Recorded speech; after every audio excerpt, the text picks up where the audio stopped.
What if I hadn't noticed the spare key missing? He could have waited a day, a week. He could have come back at any moment. Maybe he still can. I haven't let another stranger past my doorstep since, and every night before I close my eyes, one thought always slips in. What if he's still out there, just waiting for the right moment?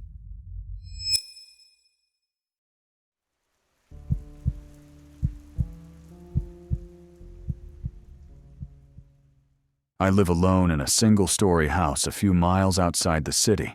The neighborhood is quiet, spaced out homes, not much foot traffic, and most days I don't see anyone walk by. I'm not the kind of person who opens the door to strangers, especially at night. But something about that knock made me hesitate. It wasn't the doorbell. It was a firm, hurried knock, sharp and panicked. I walked up slowly and looked through the glass. There was a woman standing on my porch. She looked like she'd been through something. Clothes torn in places, dirt on her sleeves, hair a mess. Her eyes were wide, breathing heavy. She said someone had attacked her, grabbed her, while she was walking near one of the trails a few blocks down. She used the words, "tried something," and that she barely got away. She said she didn't know where else to go. She didn't ask to use my phone or to call anyone. She just begged to step inside for a moment, to breathe, to calm down. Something about her seemed off, but if she was lying, she was doing a hell of a job hiding it. I unlocked the door and I let her in. I let her step just inside and told her she could sit near the front door. She didn't ask to use the phone or the bathroom. She just stood there, arms folded tightly, eyes darting to the window, like she still expected someone to be behind her. I offered her water and asked if she wanted me to call the police, but she quickly shook her head and said that wouldn't be necessary. "I'm fine now," she added. "I just needed to get away for a minute." Something in her tone had shifted.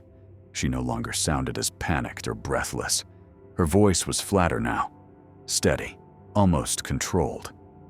She thanked me again and stood still for a few seconds. I nodded and told her I was going to grab my phone from the other room. I walked toward the living room, only a few steps away, and picked it up from the coffee table.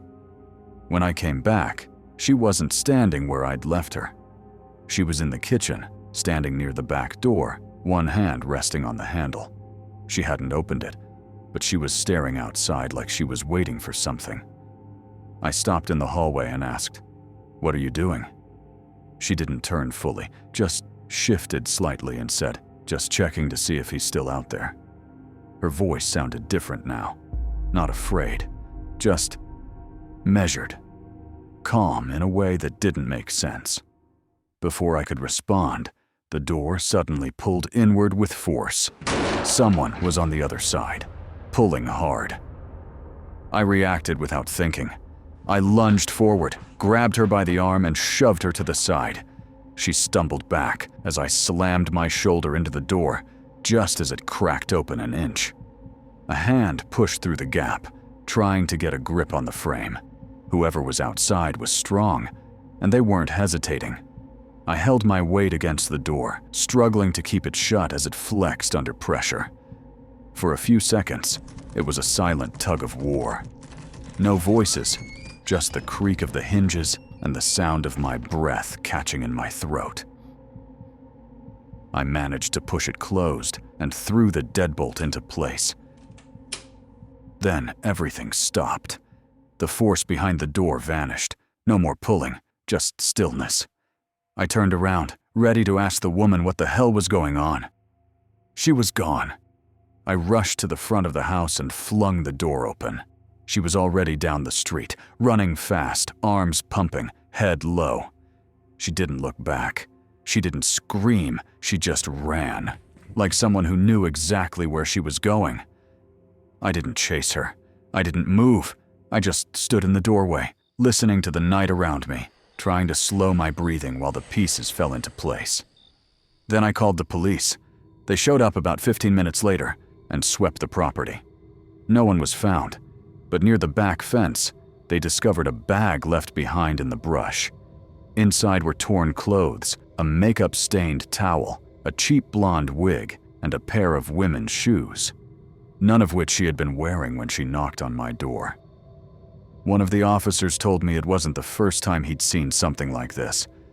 Someone plays the victim to get you to open up, to let them inside just long enough for someone else to sneak in through the back. A basic setup. Simple and frighteningly effective. And it almost worked.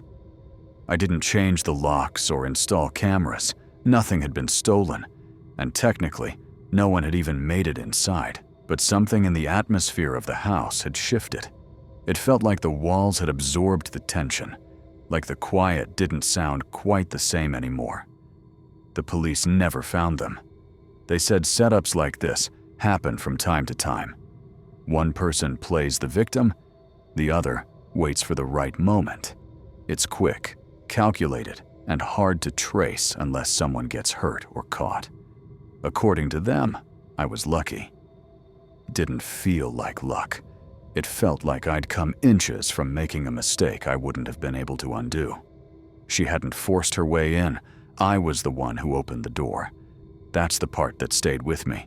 The idea that someone could use fear, vulnerability, and sympathy as tools to test how far I'd let them in before realizing something was wrong. Since then, anytime there's a knock at the door late at night, I feel myself pause. Not out of paranoia, but out of caution I didn't have before, because now I know. Someone asking for help doesn't always mean they're the one in trouble. Sometimes, they just need you to believe they are. And that's all it takes.